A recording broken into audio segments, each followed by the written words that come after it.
تو عورتیں یعنی لبید ابن عاصم کی بیٹیاں جب جادو کرتی تھی تو پھونک پھونک کے، اور بعض کتابوں میں لکھا ہے کہ جادو کرنے والی عورتیں اپنے آپ کو غصہ دلاتی ہے اور بہت زیادہ غیظ و غضب پیدا کرتی ہے تاکہ ان کے زبان میں زہر پیدا ہو جائے، پھر وہ چپ کرتی ہے۔ اس لیے لوگ جب غصے میں ہو یا ناراض ہو تو دم درود نہیں کرتے، بیمار ہوتے تو پھر نہیں کرتے، کہتے نہیں اب منہ میں جراثیم پیدا ہو گئے۔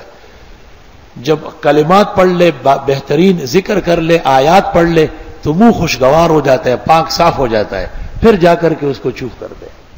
ایسا نہیں ہے کہ میں چوف چوف چوف چوف کرتے رہو، چوف کے پیچھے بہت بڑا داستان ہے۔ یہاں لوگ آ جاتے ہیں دم کے لیے، میں ان سے کہتا ہوں میں فارغ نہیں ہوں، کہتے ہیں کر لے، کیا فرق پڑتا ہے۔ اس احمق کو یہ پتہ نہیں کہ یہ وقت دم کے لیے صالح نہیں ہے۔ دم اس وقت مناسب ہوتا ہے جب دم کرنے والے کو یقین ہو جائے کہ انشاءاللہ فائدہ ہوگا، پوری توجہ ہو جائے، یہ نہیں کہ چوف بازی کرتے رہے۔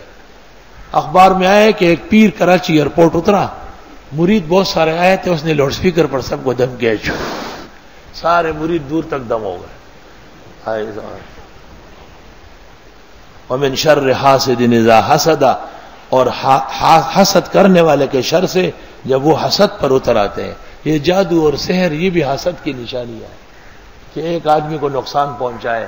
مولانا عبدالحی لکھنوی پر سحر کیا گیا تھا تو ان کو پھر وہ مالی خولیا ہو گیا، ہر وقت سر پکڑے رکھتے تھے، ہر وقت۔ مولانا عبدالحی کی مثال نہیں ہندوستان میں، اگر مولانا انور شاہ کو ایک طرف کیا جائے تو اور علماء ان کے قد و قامت کو نہیں پہنچ سکتے۔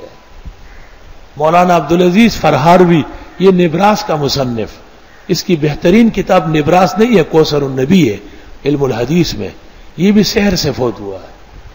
سینکڑوں ہزاروں علماء سحر سے فوت ہوئے۔ لاہور میں ایک عامل تھا، اس نے ایک دن مجھے کہا کہ اس وقت فلاں فلاں فلاں عالم پر بہت تیز جادو ہو رہا ہے، میں توڑ رہا ہوں۔ میں نے سمجھا کہ ایسی باتیں کرتا ہے۔ میں جب کراچی پہنچا، 1 مہینے میں ان تینوں عالموں کا انتقال ہوا۔ انہوں نے مجھے کہا دیکھا آپ نے کہ جادوگر میرے اوپر زوراور ہوگا۔ جادو کے اندر پھر مقابلہ ہوتا ہے، جس شخص کا عمل مضبوط ہوگا وہ توڑ سکے گا۔ ہر ایک کا کام نہیں کہ صدر کے بازار میں بیٹھے ہو، 15 روپے آپ سے لے ہو، چوف چوف کرے، وہ 2-4 قسم کے گلٹ دے دے اور زعفران دے دے اور چلو کام ہو جائے گا۔ یہ تو اوہام ہے، وہم کا تابع ہوتا ہے، تو آپ کوئی چیز بھی لکھ کے دے وہ ٹھیک ہو جاتا ہے۔ حقیقت میں جب سحر و جادو ہو تو پورا کرتب کرنا پڑتا ہے۔ حقیقی سحر و جادو اگر کوئی صحیح طرح توڑ سکے اور 5 لاکھ روپے ہدیہ اس کو دیا گیا تو یہ کم ہے، کیونکہ دنیا کے کسی ملک میں اس کا علاج نہیں ہے جب تک کہ عامل کے عمل میں نہ آئے۔ یہ آغا خان میں تو جاتے ہی 4 لاکھ داخل کریں گے، جنا اور دوسرے اسپتالوں میں 10-10 لاکھ دے دیں گے، لیکن اگر آپ ان کو کہیں کہ اس تعویذ کے 2 لاکھ فیس ہے تو حیران ہو جائیں گے کہ مولویوں نے بھی دھندا شروع کر لیا۔ مگر یہ اس وقت جب آدمی میں کمال موجود ہو۔